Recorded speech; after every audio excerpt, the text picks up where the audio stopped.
तेनू पुत्रा सुनावा केड़ी लोरी, हाँ तेनू पुत्रा सुनावा केड़ी लोरी, पई छत्तां विचों बुए केड़ी दी। यानी हालात ऐसे हैं कि मेरी छत से तो मिट्टी गिर रही है, मैं आपको कौन से क्या आपकी ख्वाहिशात को कौन सी ऐसी लोरियां सुनाऊं। ये बाप अपने बच्चों को मुखातिब करके कह रहे हैं हालात के हवाले से। हालात के हवाले से एक बोली मुझे याद आ गई है। आजकल इस हालात की वजह से बेटियों की शादी नहीं हो पा रही,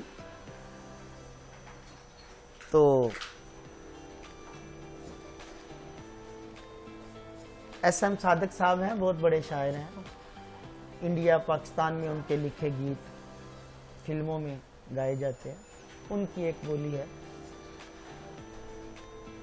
हाँ बुढ़ी धी ने सी मारियां चीका,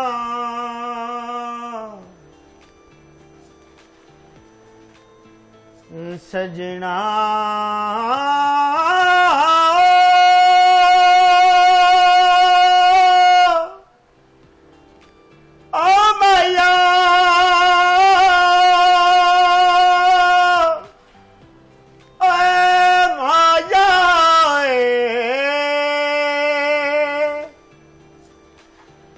बुढ़ी धी ने सी मारियां चीका,